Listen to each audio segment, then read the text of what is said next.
soal sebenarnya apa sih toxic relationship itu dan bagaimana sebuah hubungan itu bisa dinyatakan sebagai ini udah toxic gitu. Hubungan antara dua orang ini tuh kalian sendiri, maksudnya di usia-usia ini kan sebenarnya mulai tertarik ke lawan jenis, terus kemudian merasa Will, boleh gue rungkat nih. Ya udah, sahabatin aja.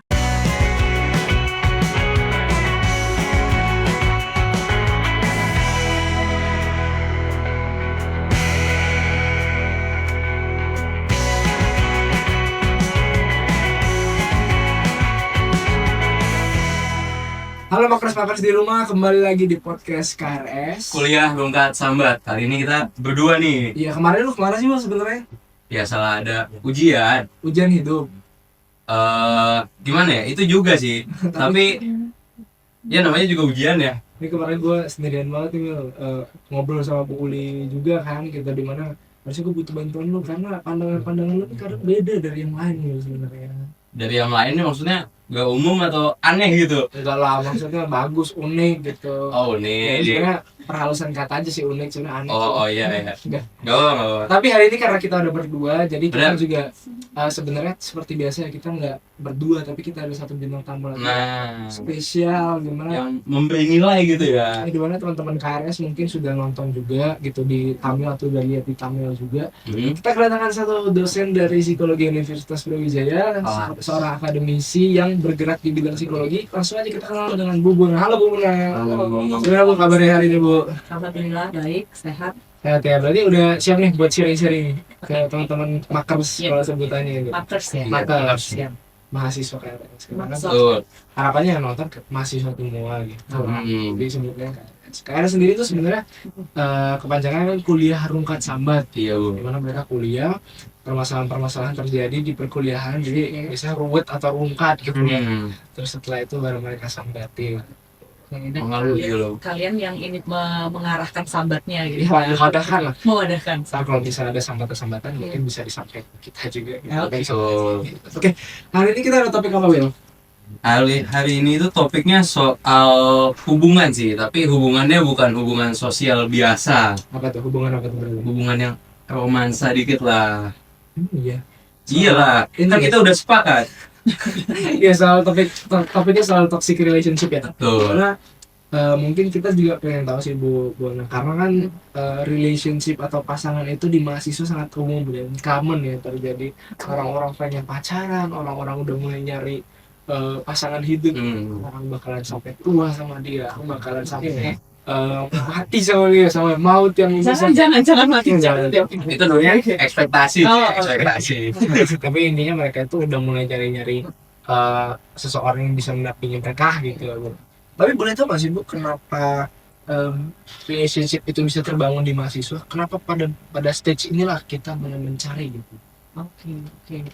Ya sebenarnya di kalian sendiri, maksudnya di usia-usia ini kan sebenarnya mulai tertarik ke lawan jenis, terus kemudian merasa support sistemnya antara temen dan pacar ya, pasangan itu kan berbeda gitu ya. Kalau temen secara umum kan ya udah mungkin nongkrong atau sharing hal-hal yang sifatnya umum atau kalau mungkin kesamaan hobi dan lain sebagainya. Cuman kan kadang nggak bisa ada tuntutan satu sama lain gitu, nggak ada hak dan kewajiban gitu ya kayak ngomong teman, atau ada? Enggak ya? Enggak ada. Kalau aja tugas doang lah. Oh, jadi tugas. Kewajiban.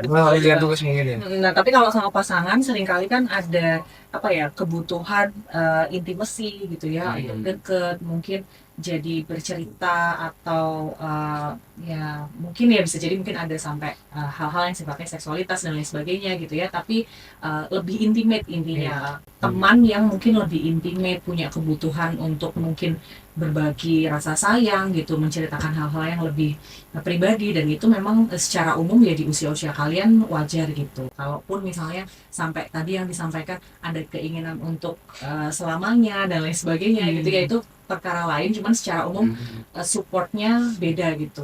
Tadi kayak ada tuntutan, kadang ada merasa punya hak dan kewajiban gitu, mungkin akan lebih tuntutannya lebih gitu ya, mungkin bisa menuntut ke pacar tuh lebih gitu, atau mungkin punya ekspektasinya lebih dibanding ke teman biasa, termasuk ke hal-hal yang sebetulnya intimate sharing, atau ya mungkin selalu pengennya bareng-bareng secara physically gitu, maksudnya kayak nongkrong, nggak cuma nongkrong ya, mungkin ya kemana-mana bareng dan sebagainya kan mungkin beda gitu ya ekspektasinya. Sehingga mungkin ya hal-hal seperti itu ya secara kebutuhan juga gitu ya, ya kebutuhan untuk lebih intimate dan lain sebagainya, ketertarikan fisik juga mungkin ya itu yang bikin akhirnya di usia-usia kalian mungkin ya jadi lebih banyak dan lebih eksklusif gitu ya hubungannya. Tapi nih Bu, apalagi mahasiswa apa ya awal-awal itu gitu. Kalau di siklus yang saya tahu ya, Oke. awal-awal itu biasanya mahasiswa masuk tuh masih ngeliatin gaya mereka, masih ngeliatin baju, style mereka, gimana mereka dandan tuh biasanya ke kampus bangunnya tuh satu setengah jam atau bisa 2 jam sebelum berkelas supaya mereka bisa ada waktu untuk mungkin ini dulu. Tapi kalau udah akhir-akhirnya mulai udah wah gak peduli gitu, bangun bisa 10 menit sebelum kelas. Oke, cocok ya. Enggak ya, kalau saya bangunnya paling ya 15 menit. 2 menit ya, bukan 10 ya. Bukan. Selisih 5 menit. 5 menit dong, tapi kan berhak 5 menit ngaruh. tapi itu contoh salah satunya. Sehingga pada saat mereka masuk tuh salah satu ekspektasi selain berkuliah dan meniti karir itu adalah mencari pasangan juga gitu. Jadi pasangan. Nah, tapi kan mencari pasangan itu ada yang tepat atau mungkin ya bener nih nyari pasangannya caranya seperti ini ya, tapi juga ada yang berujung ke toxic relationship, dimana topik kita hari ini tentang toxic relationship juga gitu. Apakah Bu Bona bisa ngasih tahu nggak sih ke teman-teman makers juga, ke kita berdua juga soal sebenarnya apa sih toxic relationship itu dan bagaimana sebuah hubungan itu bisa dinyatakan sebagai ini udah toxic gitu. Oke. Iya, secara umum kalau dari bahasanya sendiri toksik kan racun gitu ya. Artinya hubungan antara dua orang ini tuh ya membuat gak nyaman gitu. Entah itu karena misalnya gak ada respect satu sama lain gitu ya misalnya, atau misalnya jadi ada manipulatif gitu di satu pihak, di orangnya, di salah satu ya si pasangan itu gitu ya, salah satu orangnya misalnya cenderung manipulatif. Atau misalnya ada kondisi-kondisi tadi kan ada tuntutan ya bahasanya, menuntutnya tapi tidak sesuai porsinya gitu misalnya, jadi pengennya harus selalu bareng-bareng terus padahal kan sebenarnya juga punya kehidupan masing-masing. Iya, benar. Oke, iya benar ya kenceng. Oke, semua dong. lalu misalnya ada hal-hal yang ya tadi intinya hubungannya menjadi tidak nyaman, nggak sehat gitu ya. Nah, sebenarnya secara umum mungkin kalau boleh saya bilang nggak melulu tentang person sebenarnya toxic relationship, karena kan hubungannya dua pihak sebenarnya. Bisa jadi yang pertama karena nggak kompatibel aja satu sama lain gitu. Langsung ya misalnya nggak kompatibel aja satu sama lain, misalnya si A sama B punya hubungan ya pacaran gitu misalnya. Nah tapi memang ada ketidakcocokan satu sama lain gitu, yang misalnya sulit gitu untuk cari titik temunya gitu, sehingga jadinya bukan karena orangnya buruk, jadi bukan karena toxic personnya, tapi memang relationshipnya nggak kompatibel satu sama lain gitu. Itu juga sebenarnya bisa menimbulkan toxic juga gitu ya, karena nggak ada kayak nggak ada kompromi, sulit nemuin kompromi gitu.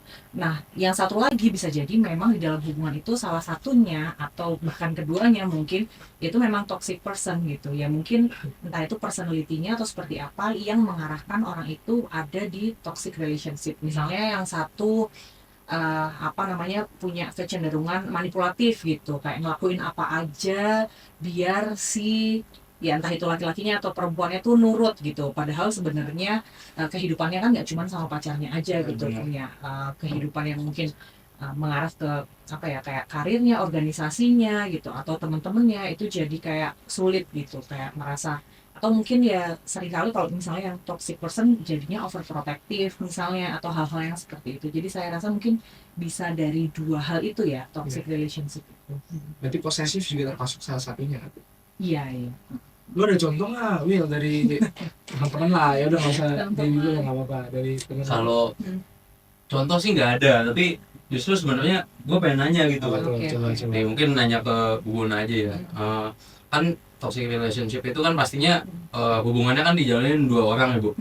Untuk yang kayak bisa menilai gitu Bu, atau merasa kalau hubungannya ini udah masuk ke tahap yang toxic, itu umumnya dirasakan kedua-duanya atau dua pihaknya, atau cuma salah satu aja Bu? Oke. Ya, pertanyaan menarik. Sebenarnya bisa salah satu aja yang merasa hubungannya toksik, bisa jadi kedua-duanya. Seperti yang saya tadi bilang gitu.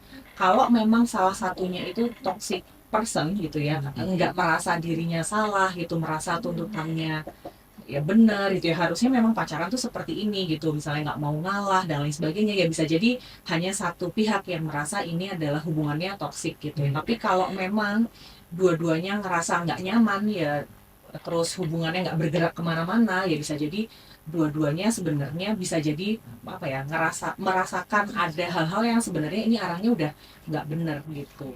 Ya nggak sih? Berarti harus ada kesadaran akan mungkin ini udah nggak benar nih hubungannya gitu.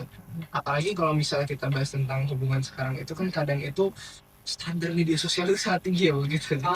Kadang itu udah muncul standar-standar tertentu. Nah, apakah standar itu bisa menjadi tolak ukur atau sebenarnya ya nggak harus selalu tentang standar, tapi tentang bagaimana mereka saling berkomunikasi atau mungkin saling berhubungan juga satu sama lain gitu. Couple goal gitu ya. Couple goal sih. Oke, di sosial media itu kan kita sendiri misalnya kalau mau memposting sesuatu atau mengunggah sesuatu di sosial media itu kan seringkali kita milih ya sebenarnya. Ya, Bu. Misalnya dari sekian foto yang kita pilih, misalnya 10, kita pasti milih 1-2 yang paling bagus. Pasti. Nah, itu kayak kesannya yang ideal, yang kayak tadi couple goal dan lain sebagainya. Artinya ya sebenarnya nggak bisa jadi tolak ukur, karena di dalam hubungan pacaran gitu ya dua belah pihak itu tuh konflik pasti ada. Jadi nggak mungkin baik-baik terus gitu. Jadi konflik pasti ada, berantem pasti ada, beda pendapat pasti ada. Jadi wajar sekali. Cuman ketika misalnya perbedaan pendapatnya atau konfliknya yang pada akhirnya bikin kedua belah pihak atau membuat kedua belah pihak jadi nggak nyaman, membuat jadi kayak kesannya nggak punya ruang untuk bergerak, apalagi masih seusia kalian ya, butuh sekali ruang untuk berkembang. Nah itu kayak nggak ada rasanya. Nah itu mungkin sudah arahnya sudah toksik sih gitu. Tapi ya coba dicek lagi gitu, takutnya ya memang ada hal-hal yang sebenarnya masih bisa diperbaiki atau enggak. Kalau enggak ya kayaknya udah arahnya ke sana. Jadi nggak bisa dijadikan tolak ukur sebenarnya couple goal yang ada di sosial media gitu, karena balik lagi mungkin di dalam hubungan kan ya nggak harus di kayak menikah ya, tapi pacaran pun kan mungkin juga sudah kalian punya kenapa menjalin hubungan itu kan pasti kayak ada alasannya. Nggak bisa ada alasannya sih, kayak cuma sayang aja ya, tapi kayak kenapa sayang gitu ya pada akhirnya. Misalnya apakah karena kalian punya kesamaan value misalnya, atau kesamaan visi misi kayak mau ini ya kandidatnya. Maksudnya kayak kedepannya tuh pengennya yang seperti apa misalnya, kan itu mesti mesti ada hal yang nggak harus sesuatu hal yang sama, tapi kayak tahu dan saling nge-support satu sama lainnya itu. Jadi bisa jadi goal setiap couple ini beda-beda, dan saya rasa nggak ada ukuran baku ya bahwa harus seperti apa. Yang jelas ya hubungannya harus saling growing satu sama lain. Mungkin itu yang menjadi standar. Dan standar saya berkembang, misalnya Hans berkembang, William berkembang, itu kan tolak ukurnya ya balik lagi kalian punya standar tersendiri. Saya berkembang tuh yang seperti apa. Ya Bu, mungkin menanggapi dengan yang standar masing-masing ya Bu. Mungkin sedikit balik lagi sih Bu ke topik toxic relationship-nya. Untuk toxic relationship ini bisa dibilang tuh memang objektif Bu atau subjektif Bu. Jadi maksudnya kalau objektif itu kan ada tanda-tandanya gitu Bu, atau bisa benar-benar diukur gitu. Atau subjektif berdasarkan benar-benar perasaan aja Bu yang dialami. Oke. Sebenarnya kan ada ukuran objektifnya, dalam artian kalau misalnya tadi walaupun nggak ada ukuran 1, 2, 3-nya gitu ya, kuantitatifnya nggak ada, tapi maksudnya kalian bisa tahu misalnya ketika satu pihak tadi ini bisa subjektif atau objektif ya, harusnya objektif ya, maksudnya ukuran umum, maksudnya objektif itu mesti ukuran umum. Seperti misalnya ketika sebelum pacaran, misalnya sebelum menjalin hubungan, orang ini jadi lebih happy satu sama lain, misalnya bisa dulunya misalnya aktif organisasi atau apa gitu ya, misalnya kemudian punya banyak teman, secara akademiknya baik gitu ya, tapi pas pacaran ternyata malah kayak merasa yang sebenarnya dari awalnya mungkin dia ketika ikut organisasi atau ketika punya teman-teman jadi punya mimpi-mimpi atau punya keinginan aku nanti mau begini begitu, ketika pacaran terlalu sibuk dengan pacarannya atau mungkin ya hubungannya nggak sehat, akhirnya membatasi diri dan lain sebagainya. Nah, itu kan sebenarnya ukuran ya boleh dibilang objektif ya, karena baseline-nya dia yang sebelum dia pacaran dia seperti apa, lalu kemudian ketika pacaran ternyata kualitas dirinya malah menurun. Nah itu kan sebenarnya dipertanyakan ya, gitu nggak sih? Saya jadi yang kembali kayak gitu nggak sih? Menurut kalian gimana? Oh, menurut saya benar sih, ada benar juga. Kata kuncinya mungkin kalau menurut saya, ya, subjektif dari saya aja, berkembang. Di kata kuncinya berkembang, apakah ketika kamu berada di dalam hubungan itu kamu berkembang nggak sama orang ini? Kalau misalnya berkembang itu juga harus dalam konteks positif, jangan berkembang tiba-tiba perutnya berkembang, itu kan beda lagi. Beda lagi tuh. Sering makan bareng. Iya, sering makan. Organisasi HSP. Makan ya, makan di suatu yang lain. Oke. Dia imajinasinya beda. Jangan ya, maksudnya terlalu banyak makan, maksudnya gini jadi nggak sehat, itu kan sesuatu yang mungkin bisa dibilang negatif juga gitu. Makanya berkembangnya juga harus dalam konteks positif. Yang tadi apakah ada kesatuan visi misi gitu, kayak value yang paling dasar itu harus ada dulu, kayak misalnya tepat waktu, sama-sama harus tepat waktu. Misalnya kalau misalnya satunya enggak, terus satunya jadi marah-marah, terus satunya jadi saling nyalahin, terakhir jadi toxic relationship juga gitu. Makanya menurut saya juga kayak kata yang disampaikan sama Bu Bona juga ada poin yang benar juga nih, ini benar-benar harus dilihat juga dalam sebuah hubungan gitu, sampai jangan nanti itu dicap sebagai hubungan yang toksik gitu. Well, mungkin kalau misalnya dari lu ada pertanyaan lagi? Kalau pertanyaan enggak sih, tapi kalau real tadi kan lu tuh udah nyampein ya Hans, kata kuncinya tuh apa? Ya. Mungkin pengen nyampein juga kata Oke, kunci yang tadi. saatnya tempat Ya, untuk mencerahkan. kan kalau Hans kan tadi udah ngomongnya kan berkembang ya. Iya. Kalau saya sendiri ngelihatnya lebih ke perubahan sih Bu. Jadi dari yang sebelum pacaran gimana, terus juga setelah pacaran gimana, dan itu kan komparasi ya Bu, bisa dibandingkan gitu perubahannya, jadi terasa. Lanjut Hans. Kalau misalnya William sendiri kan ya nggak apa-apa lah, kalau lu sedih itu pernah punya, yang nggak apa-apa lah, santai. Ada masanya. Pengalaman hidup kan membuat kita makin belajar juga. Hidup itu ngumpulin cerita Bu. Kata kunci lebaran itu dia dari pengalaman juga nih. Iya. Sekarang jadi berkembang ya. Sekarang berkembang. Kembang apa? Harus Bu. Berkembang. Apanya nih? Tadi kata intinya apa? Berkembang apanya? Apa ya? Mindset. Oke. Itu juga. Terus yang lain apa? Ada lagi? Tadi mau ngejok sih tapi nggak ketemu gitu. Apa? Coba lagi. Nah, Iya. selanjutnya ini soal toxic relationship, sebenarnya saya pengen tanya sih, soalnya kan saya pernah dengar ya, katanya itu kepribadian seseorang itu kadang ada faktor genetiknya juga. Oke. Nah, contohnya kayak gini Bu. Sebenarnya ini bukan genetik juga sih, tapi mungkin nurture-nya ya, dari pembesaran orang tua. Pola asuhnya gitu. Dari seseorang yang dari pengalaman keluarga backgroundnya seperti broken home misalnya, atau mungkin sering melihat nih dari kecil dia udah melihat orang tuanya berantem gitu. Nah, sehingga waktu dia dewasa, baik secara sadar ataupun tidak, itu di sebuah hubungan dia juga seperti itu gitu. Nah, itu tuh benar ada faktor yang mempengaruhinya, atau ya sebenarnya enggak, itu tergantung dianya aja pola pikirnya gitu. Oke. Ya, itu kan dia personality-nya dia, itu pasti kan di dalam hubungan itu pasti sangat dipengaruhi oleh pola asuh, bagaimana dia melihat juga mengimitate gitu ya, bagaimana pola relasi yang dia lihat di sehari-harinya ya. Contoh paling dekat ya harusnya orang tua gitu ya, atau orang terdekat.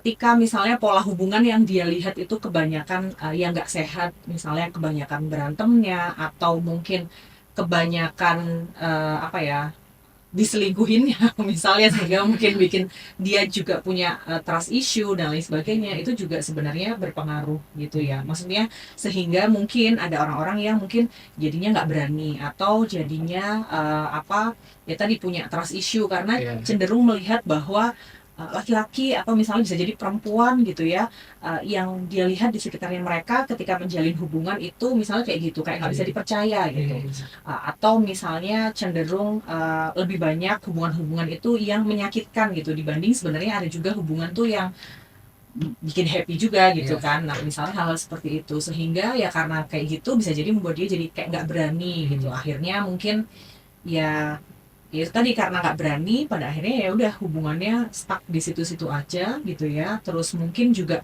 tadi punya tuntutan-tuntutan untuk selalu membuktikan bahwa tadi misalnya kayak overprotective, atau misalnya posesif, atau pengen ada kayak harus membuktikan bahwa kamu tuh sayang aku, harus membuktikan terus, jadi kayak nggak percaya ya trust issue tadi misalnya. Nah itu kan bisa jadi nggak ujuk-ujuk ketika di hubungan itu gitu ya, tapi juga dipengaruhi oleh personality-nya dia, bagaimana dia melihat hubungan yang ada di sekitarnya dan lain sebagainya gitu. Berarti memang ada pengaruhnya juga menurut dari Ada pengaruh. lingkungan, baik dari pola asuh orang tua, dari apa yang dia lihat dari kecil nih. Dari kecil dia udah lihat kalau hubungan itu ya normal, kalau saling marah-marahan, saling teriak-teriak ketika menyampaikan sesuatu, sehingga secara nggak sadar mungkin terbentuk seperti itu. Iya. Tapi jangan salah juga, di sisi yang lain juga kadang itu ada bukan tuntutan, tapi kayak makna atau sebuah arti yang dibuat oleh lingkungan sosial, kayak tadi standar TikTok itu juga bisa jadi pengaruh juga kan gitu, dimana dia merasa kalau hubungan itu kamu harus pengertian, kamu harus mengerti situasi aku sebagaimana aku apa adanya gitu, tanpa melihat dari sisinya kamu gitu, sehingga salah juga gitu. Cuman saya rasa akan lebih besar pengaruhnya ketika berhubungan sama personality-nya dia, atau misalnya lingkungan awal dia di mana dia berada dibandingkan sosial medianya. Maksudnya sosial medianya bisa berpengaruh gitu ya. Tapi ketika misalnya si A dan si B ini sama-sama nonton atau mengakses sosial media yang sama, tapi yang satu punya kecenderungan lebih tinggi gitu ya, misalnya untuk mengikuti apa hal-hal yang ada di sosial medianya dibanding yang B, misalnya karena mungkin secara personality-nya kurang mature misalnya, atau ya tadi dia nggak tahu standar yang baik itu seperti apa, sehingga yang dia lihat nggak punya patokan gitu ya, standar apa namanya hubungan yang ideal tuh yang seperti apa, sehingga ya udah akhirnya apa yang dilihat di sosial media dan lain sebagainya kayak kesannya kayaknya itu yang benar gitu. Tapi kalau yang satu lagi misalnya udah tahu bahwa hubungan yang ideal itu yang seperti apa, karena mungkin di sekitarnya juga hubungannya sehat, sehingga walaupun ngelihat di sosial media harusnya begini, tapi dia bisa memfilter gitu, mana kira-kira yang cocok sama saya, mana yang nggak cocok sama saya. Jadi saya rasa mungkin sosial medianya bisa ada pengaruhnya, tapi dari sisi individunya sendiri, terutama ya tadi aspek berapa lama, misalnya kalau kalian mungkin ya 20 atau 18 tahun gitu ya hidup dengan melihat sekeliling yang misalnya hubungannya sehat nggak sehat, itu kan juga punya dampak jauh lebih besar gitu ya. Kalaupun nanti berdampak ke toxic relationship-nya gitu, akan lebih besar berasal dari hal-hal yang sifatnya sudah jauh lebih lama durasinya dibanding yang hanya melihat di sosial media misalnya hanya beberapa waktu berapa lama gitu. Cara mereka sadar itu kira-kira gimana? Ini mungkin ini ya tips untuk teman-teman yang mungkin merasa di tempat atau di hubungan yang toxic gitu, di toxic relationship, yang harus kalian lakukan tuh ini apa contohnya? Oke. Ya, kalau misalnya toxic relationship-nya ini karena tadi dikelompokin jadi dua gitu ya, yang satu memang karena ngerasa nggak kompatibel satu sama lain, ya coba dinilai lagi gitu. Yang awalnya tuh kalian menjalin hubungan ini tuh karena apa sih gitu. Gitu. Kenapa kok misalnya memutuskan untuk menjalin hubungan ini? Apakah bisa dibenerin atau enggak istilahnya? Kalau nggak kompatibel kan mungkin ada hal-hal yang mungkin pandangan satu sama lain mungkin yang salah gitu, yang masih perlu dibenerin, atau ekspektasi satu sama lain mungkin masih bisa dibenerin gitu ya, atau ya ternyata selama ini komunikasinya aja yang kurang, atau nggak menemukan hal-hal yang bisa dikompromikan satu sama lain gitu. Maksudnya nggak kalau memang hal-hal itu berasal dari misalnya karena salah paham dan lain sebagainya, ya masih bisa nggak dikomunikasikan sehingga mungkin punya komitmen untuk memperbaiki satu sama lain. Tapi kalau misalnya karena di hubungan itu misalnya karena memang ada yang toxic person gitu ya, yang memang udah dia nggak punya willingness gitu untuk memperbaiki diri, atau ya nggak sadar bahwa itu hubungannya toxic gitu ya, misalnya karena misalnya aspek personality-nya gitu ya misalnya, atau hal-hal yang lain yang sulit gitu misalnya untuk diubah, ya saya rasa nggak ada cara lain selain dekat sebenarnya gitu. Jadi karena kalau misalnya bertahan di hubungan yang toksik dan nggak punya kesadaran satu sama lain untuk tadi misalnya memperbaiki, nggak ada komitmen satu sama lain untuk memperbaiki, ya takutnya lama-kelamaan toksik ini mengarah ke kekerasan gitu, misalnya kekerasan dalam pacaran, yang kekerasan maksudnya nggak hanya fisik gitu ya, tapi bisa jadi misalnya kekerasan psikologis gitu, yang misalnya kalau marah maki-maki gitu, misalnya kan itu udah jelas nggak benar gitu ya. Gitu. Misalnya kalau marah-marah atau misalnya ada sebel terus misalnya dia mukul atau dia ngatain atau dia misalnya udah tahu misalnya salah satu pihak tuh punya kelemahan gitu ya misalnya atau punya kekurangan sehingga misalnya selalu mengungkit-ungkit kelemahannya dia gitu misalnya. Kenapa harus selesai? Mas baru Oh, menentukan oke. best Sampai nggak ada cerita. Oh, oke. Manipulatif seperti biasa lah Bu. Kalau Oh, misalnya oke. ada masalah, kamu nggak tahu ya dari dulu tuh aku udah kayak gini. Kok aku tahu bang? Tapi Oke. intinya dia dia hasilnya ini posisinya harus dijelasin dulu nih. Posisinya pengamat atau pemain? pengamat. Oh. Pengamat. Pernah jadi peer counselor juga. Oh, Sih banyak yang Banyak banyak. Jadi kamu nggak pernah yang ngerasain posisi aku dari kecil udah kayak gini gitu. Gitu. Aku juga pernah lihat, saya pernah lihat yang beberapa kejadian seperti itu. Mungkin yang kayak gitu ya Bu, yang Iya. dimaksud. Ya bisa jadi dan kalau memang keduanya misalnya udah ngerasanya toksik nih, udah ngerasanya misalnya kebetulan gitu ya salah satu pasangannya, salah satu pihak itu misalnya memang punya kondisi kan yang lumayan banyak, misalnya salah satu orang, misalnya satu pihaknya punya gangguan psikologis misalnya, kan itu pasti berat ya jadi caregivernya. Kalau memang dua-duanya masih punya komitmen untuk support satu sama lain, mendukung satu sama lain, ya monggo gitu, Yeah. misalnya jalan bareng-bareng. Tapi kalau misalnya sudah mengusahakan gitu ya untuk pengennya kayak dikasih masukan, kamu oke yaudah deh konseling, kayaknya nggak bisa deh kalau kita memperbaiki hubungan itu hanya berdua saja, kayaknya apakah konseling individu, apakah misalnya harus konseling pasangan gitu. Iya, Nggak apa-apa kan ya, iya, konseling iya. pasangan kan nggak harus melulu nikah gitu, Iya. tapi misalnya pacaran pun juga kalau memang itu diperlukan dan memang arahnya hubungannya pengennya long lasting gitu ya monggo gitu ya, nggak apa-apa juga sebenarnya. Bahkan kadang kalau misalnya ada ini ya sampaikan, kalau misalnya ada klien gitu yang memang mereka pacaran dan ngerasanya hubungannya udah nggak sehat, tapi sebenarnya keduanya punya willingness untuk memperbaiki, misalnya ya udah nggak apa-apa, konseling aja gitu, misalnya konseling pasangan, misalnya yang awalnya dari satu pihak, tapi kan dia sebagai caregiver juga tahu dong, pengen tahu gitu, atau harus ya diedukasi lah sebagai caregiver tuh apa yang mesti dia lakukan misalnya. Nah, hal-hal itu ya juga sebenarnya bisa dilakukan ya, arahnya dari konseling individu mengarah ke konseling pasangan misalnya gitu, sebenarnya biar ya balik lagi ngasih kesempatan kalau memang orang itu punya willingness untuk atau punya keinginan untuk memperbaiki diri gitu. Will, gue ada satu hal yang terlintas di kepala soal Apa toxic ini? relationship. Apa? Kenapa?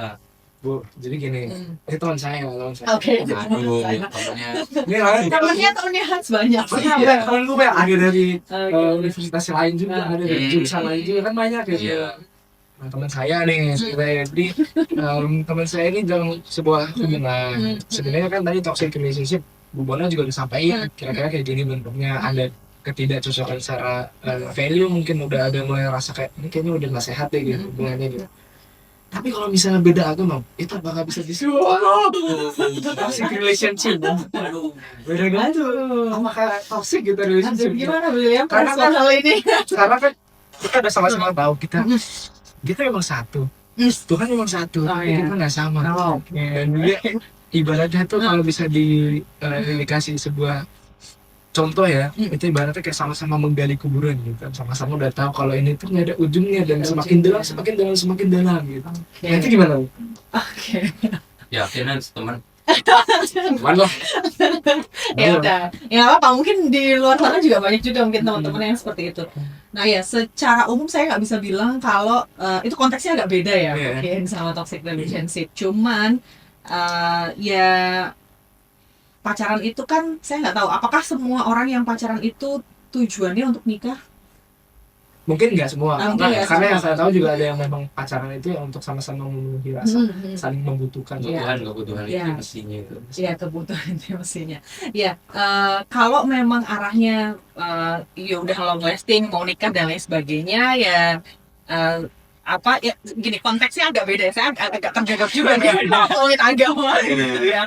Gitu.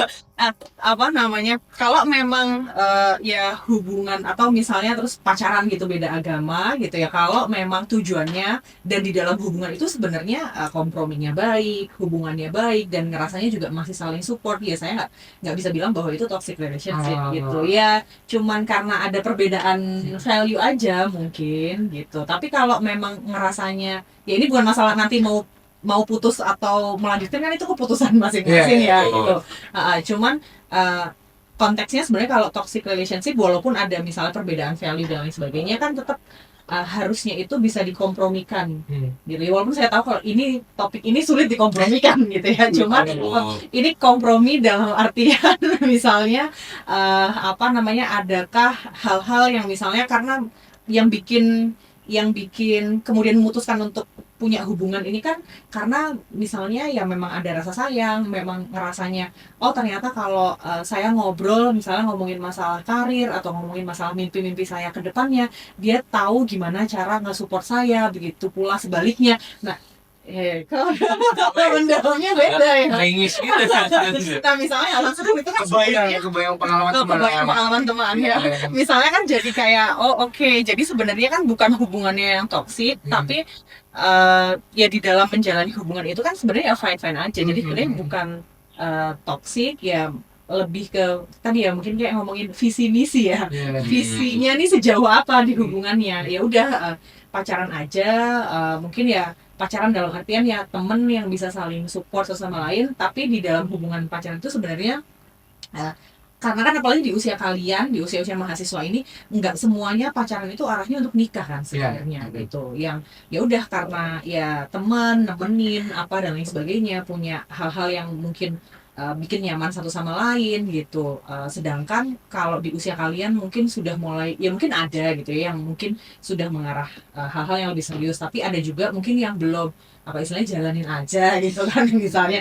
Ya udah ya intinya kalau memang itu bisa dikompromikan gitu ya, artinya yang satu pihak nggak masalah bahwa ya udah jalanin aja, ya udah apa visinya masih sama lah, ya monggo aja gitu. Keputusannya di masing-masing ya. Ini Gitu agak kan, tatapannya agak Iya. Masih ada penasaran lagi nggak? enggak. Pacaran beda agama nih. Enggak, yang penting kan intinya jangan sampai gara-gara ya itu kan sebuah perbedaan yang kita udah kelihatan gitu. Tapi kalau misalnya dari awal udah sadar dan udah sama-sama tahu kalau hubungannya memang arahnya bukan untuk sampai ke jenjang serius gitu, maksudnya kayak gini, hubungannya nggak sampai mau nikah yang benar-benar nanti akan ada masalah baru gitu, ya itu masih nggak apa, asalkan saling membangun tadi, saling berkembang juga kan dalam hubungan itu. Kalau misalnya dia belajar banyak juga ya why not gitu, hubungan itu berjalan kan gitu. Dan iya sih aku juga lumayan setuju sama yang Bu Bona sampaikan, dimana ya memang sebuah hubungan itu jangan sampai pada akhirnya itu jadi destruktif untuk diri kita gitu. Apalagi kalau beda agama gitu kan, itu udah beda agama destruktif lagi kan, makin Ya udahlah ini ya. oke, Mikirin kuliah aja udah pusing gitu ya, mikirin ini. Ya itu udah keungkat sama sambat. udah beli pasangan lagi deh. Nah itu menambah keungkat. Nambah hubungannya juga. Nah tapi karena kita juga udah mengupas juga soal toxic relationship gitu ya, ada teman-teman yang mungkin baru mau memulai suatu hubungan, atau mungkin yang sudah memulai hubungan dan hubungannya mungkin lancar, atau mungkin udah ada mulai masuk tanda-tanda toxic yang menurut tadi mereka juga udah mulai coba identifikasi gitu. Nah Bu Bona ada nggak pesan untuk mereka, mungkin apa yang bisa mereka lakukan untuk mungkin melihat situasinya atau menjaga hubungannya? Oke. Ya teman-teman, kalau misalnya apa di dalam hubungan pacaran di usia-usia kalian, saya rasa kalau misalnya sudah mulai mengidentifikasi hal-hal yang nggak sehat gitu ya antara satu sama lain, misalnya jadi mulai sering berantem gitu ya, tapi berantemnya berantem yang nggak bisa ada solusi gitu misalnya, ya saya rasa mungkin mulai dipertimbangkan lagi, atau ngerasanya jadi tadi harusnya bisa berkembang tapi nggak bisa berkembang gitu ya, atau yang dulunya mungkin masih bisa merasakan hal-hal yang menyenangkan sekarang jadi nggak bisa merasakan hal-hal yang menyenangkan, mungkin sudah saatnya hubungannya dievaluasi gitu. Maksudnya dievaluasi dalam artian apa sih yang bikin akhir-akhir ini mungkin hubungannya jadi nggak fun lagi misalnya, terus ngerasanya kok jadi nggak sehat lagi misalnya. Silahkan dievaluasi satu sama lain, karena ya bisa jadi mungkin ya ada faktor eksternal mungkin yang bisa jadi berpengaruh gitu ya, ya monggo dievaluasi, dan kalau memungkinkan diperbaiki ya monggo diperbaiki. Kalau misalnya bisa diperbaiki hanya berdua ya silahkan, tapi kalau ngerasanya ini masih pengen bareng-bareng dan kayaknya butuh pihak lain gitu ya yang ikut terlibat, entah itu akhirnya melibatkan konselor ataupun melibatkan teman dan lain sebagainya, ya saya rasa nggak masalah gitu. Tinggal dilihat hubungannya worth it nggak untuk dipertahankan. Lu gimana Wil? Ada yang lu pengen tanyain lagi Wil? Ada sih. Tadi kan kalau Bu Bona itu kan baru ngasih ibaratnya apa yang harus dilakukan ketika menjadi aktornya gitu ya, atau pemainnya. Aktor, berarti selama ini di hubungan lu acting? Enggak. Maksudnya apa? Loh, itu hubungan itu kan kadang-kadang ada personanya sendiri gitu kan. Cuma itu lain waktu lah. Topik yang lain ya. Topik yang lain lah. Oke, lanjut. Pertanyaan lu apa? Lebih ke ini sih Bu, apa kadang-kadang kan kita melihat hubungan teman gitu ya, kayak Hans misalnya tadi melihat hubungan temannya, Oke. dan kadang-kadang Sudah deg-degan. bukan Bu, kali ini bukan tentang Ini kayak di briefing nih Wil, sambil dulu Wil ya. Aman-aman aja Wil. kadang-kadang kan kita akhirnya cuma jadi pengamat gitu doang ya Bu, atau penonton, atau yang akhirnya kita yang dicurhatin gitu Bu sama teman. Dan kadang-kadang ngasih taunya nih teman-teman yang lagi ada di hubungan yang toksik itu kadang-kadang agak batu juga Bu, atau susah dibilang. Iya. Gimana Bu kira-kira? Oke, ya kalian sebagai temennya gitu ya yang dicurhatin kalau udah tahu hubungannya toksik. Ya sebenarnya balik lagi, kita sebagai temen atau kita sebagai helper gitu ya, istilahnya yang bantuin dia gitu. Ya ketika orang yang mau dibantu ya kita bantu. Kalau belum, kita sampaikan aja konsekuensinya, kayak dampaknya. Kayaknya kalau dari cerita-cerita lo kayaknya ini arahnya udah nggak sehat deh gitu. Kan kelihatan, kita sampein evidence-nya misalnya, kayak udah kelihatan misalnya dari misalnya lo dulu bisa happy-happy gitu, kayak aktif dan lain sebagainya, sekarang kok jadi lebih sering sendirian gitu, lebih sering murung gitu, kenapa gitu. Nah itu kan evidence-evidence yang sebenarnya bisa kita tunjukkan gitu, yang kita bisa ngasih tahu kita sebagai teman peduli bahwa ini kayaknya udah mulai nggak sehat gitu. Kalau misalnya ya kita sampaikan konsekuensinya kalau lo lanjut, atau kalau misalnya lo mau mengakhiri gitu, apa konsekuensinya, secara umum kita sampaikan kayak gitu. Kalau misalnya masih mau ini dilanjutin, berarti kayaknya ada perbaikan yang perlu lo lakuin deh gitu. Bisa nggak sendiri, atau kalau misalnya butuh bantuan pihak lain ya monggo gitu misalnya. Nah hal-hal seperti itu mungkin sebagai teman yang bisa kita lakukan, tapi kayak jangan yang yaudah lo putus aja atau gimana gitu ya. Tapi sebagai teman kadang Memberi keputusan. ya, omongan kayak gitu tuh tanpa sadar ya, belak-belakan ya, makin dekat kita temenan kan sebenarnya makin belak-belakan gitu. Ya kita sampaikan aja konsekuensinya. Tapi kan kalau misalnya dia akhirnya memutuskan dia putus atau dia tetap mau jalanin, ya kita sampaikan juga konsekuensinya seperti apa. Dan sampaikan sebagai teman, kalau misalnya suatu ketika lo butuh bantuan karena udah mentok, nggak tahu caranya dan lain sebagainya, ya udah sampaikan aja ke gue, kayak istilahnya kayak mungkin PFA gitu ya. Jadi kayak ya udah kalau misalnya udah ngedrop banget, dalam artian kayak kalian sebagai teman juga udah angkat tangan gitu misalnya dengan kasusnya kayak terlalu rumit dan lain sebagainya gitu, ya udah kayaknya lo konseling aja deh atau apa. Nah bisa yang arah-arahnya ke situ, karena mungkin ya, sekilas gitu ya ada klien-klien yang ya dia ngerasa gitu, ya udah cerita sama temen, kan itu fungsinya temen misalnya. Tapi kasusnya ini udah di luar nalar gitu, di luar nurul gitu ya, misalnya yang mahasiswa secara umum tuh nggak bisa handle case-case kayak gini gitu, yang misalnya udah mulai ada kekerasan, udah mulai tadi yang bercandaan, terus misalnya ternyata hamil di luar nikah, yang kayak gitu-gitu, yang kayaknya udah berat gitu kalau kalian ikut memikirkan dan bantu ngambil kursi, walaupun kita tetap support gitu ya sebagai teman. Ya udah kita arahkan, sebagai kita linkkan apa yang perlu dia lakukan, apa yang bisa dia lakukan, karena jangan sampai kita pun sebagai teman pada akhirnya salah ngasih saran, atau misalnya kita juga pada akhirnya nggak sesuai kompetensinya, sehingga malah kitanya juga kebebanan sendiri gitu kalau udah kasus-kasusnya yang berat gitu. Kalau yang di toxic ini kan kadang-kala ada yang misalnya sampai ya mungkin ada kekerasan atau seperti apa gitu-gitu, karena itu yang agak bahaya, yang mungkin kita sendiri nggak bisa pada akhirnya bantuin teman kita sendirian gitu. Mungkin perlu pihak-pihak lain yang ikut mengintervensi gitu, apalagi kalau udah membahayakan ya toxic. Tapi Will, semua data-data itu Hmm. akan kalah sama kalimat ini. Apa tuh? Apa ini? Apa nih Hans? Tapi nggak bisa. Boy itu masih sayang sama dia. Aduh, justru tadi tuh udah dikasih senjata loh sama Bu Bona buat membantah orang-orang yang batu gitu lah. Gak mau dibilang. Ya, kamu lihat gak dia seberapa cintanya, effortnya itu luar biasa buat aku, bro. Dulu. Dulu. Nah ini nih Bu, ini sebenarnya juga jadi rasa penasaran saya gitu. Kadang-kadang kalau kita memandang suatu hubungan itu justru mikirinnya tuh yang baik-baiknya aja, yang senang-senangnya aja. Jadi mau dikasih data sebanyak apapun, pada akhirnya ya balik lagi. Dia pernah begini kok, dia pernah Ya, begitu ya. kok, yang pada akhirnya itu kayak menguatkan diri sendiri gitu loh Bu. Oke ya. Ya mungkin bisa jadi dia belum siap untuk berubah. Ya. Ya bisa jadi karena kan dia mesti siap ya untuk berubah. Karena kan kehilangan pacar itu kan stage-nya hampir sama kayak grieving stage ya Ya. sebenarnya. Bisa jadi di awal dia denial dulu dan lain sebagainya. Karena kan simpelnya kayak biasanya tuh walaupun dia nyebelin tapi biasanya tuh saya ada chat yang masuk dan senyumnya makin lama. Jadi misalnya biasanya ada chat yang masuk sekarang jadi nggak ada. Biasanya setiap malam ada yang dicurhatin, ada yang diteleponin, jadi nggak ada. Jadi habit-habit yang biasanya ada terus kemudian nggak ada itu kan bikin sepi gitu ya, bikin Iya. kayak di hati kayak aduh gitu kayak Biasanya ada bikin, dia nih gitu. Iya. ya biasanya ada dia kok jadi nggak ada. Nggak sengaja keluar gitu ya. Ya. Pengalaman Malah. Oke. Iya. Nanti penontonnya bisa diamankan ya, bisa kalian lihat ya enggak ya.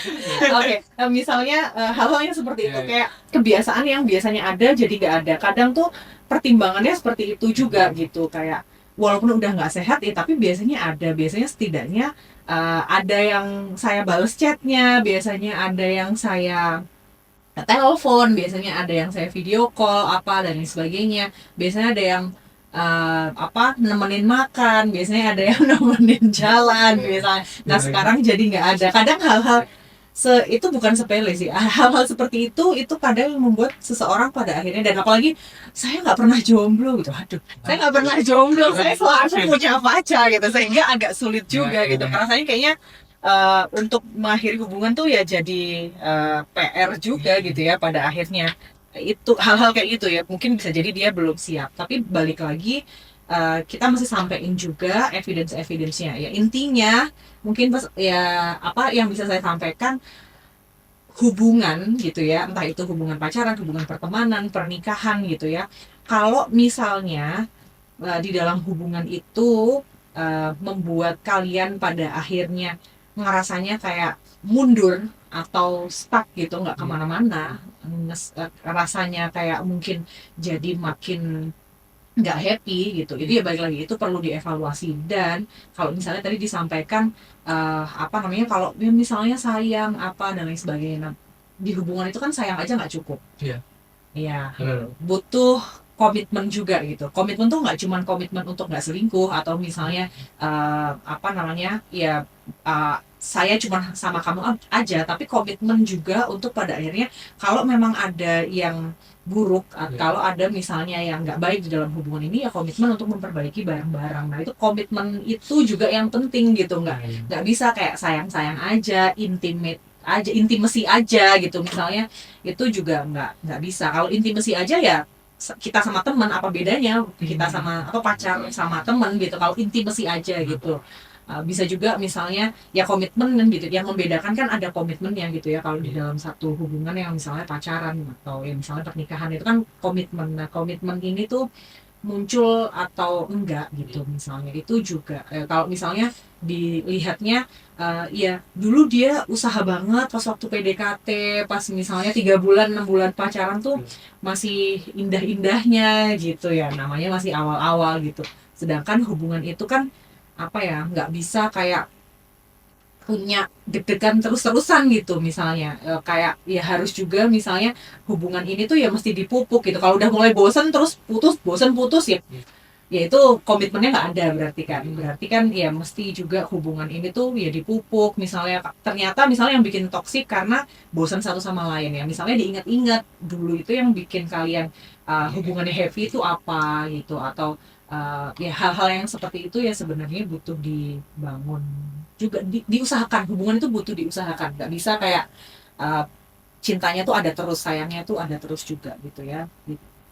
Dulu janjinya manis, sekarang waktu udah menjabat ya Kamu jangan Beda lagi nih. kita udah menjalani hubungan. Dia menjadi salah kognitif kan, ada error-errornya, ada bug. mulai error. Hah? Kenapa mulai error? Karena ini tapi saya ada satu quotes yang mungkin bisa kita jadikan penutup gitu ya. Jangan hanya karena takut kehilangan menghasilkan racun yang mematikan. Waduh, kelas banget. Karena kan tadi toxic relationship itu sangat Benar. racun gitu. Oke. Jangan hanya karena lu takut kalau hubungan ini akan berakhir, pengalaman menyenangkan dengan dia akan usai gitu, sehingga kita tiba-tiba merasa ya pertahanin aja lah gitu. Tapi dari dalam dia menggerogoti tubuh, pikiran, mental gitu secara perlahan. Oke, mungkin di situ aja kita tutup dengan kalimat-kalimat yang motivasi. Mahal. Kalimat yang mahal tadi. Kalimat mahal itu gitu, dan mungkin kesempatan lainnya akan sangat seru lagi kalau bisa Benar. banyak dengan Bu Bona. Dan mungkin kalau misalnya mau kontak-kontak Bu Bona bisa melalui apa ya Bu? Oh, oke. Mungkin bisa lewat email ya, kalau Email. secara pribadi boleh di elmy bonavita .bonavita, kalau misalnya umum kan ini Ya. umum gitu ya, .bonavita bonavitanya pakai F gitu @gmail.com. Monggo kalau misalnya mau kirim email, misalnya mau nanya-nanya, ya atau mungkin tadi ya yang kayaknya hubungannya udah mulai toksik Iya. gitu ya, monggo silakan. Ya, feel free buat teman-teman yang mau kontak langsung dengan Bu Bona, bisa langsung email aja, nanti ada juga di bawahnya nama Bu Bona juga. Nanti kalau misalnya teman-teman punya pertanyaan boleh langsung juga ke Bu Bona atau mungkin ke kita ya, ke Iya, KM. nanti kita sampai Sampein sambatan-sambatan kalian. Mungkin sekian untuk episode kali ini. Terima kasih Bu Bona, sampai ketemu lagi di pertemuan selanjutnya mungkin. Bye. Oke, bye.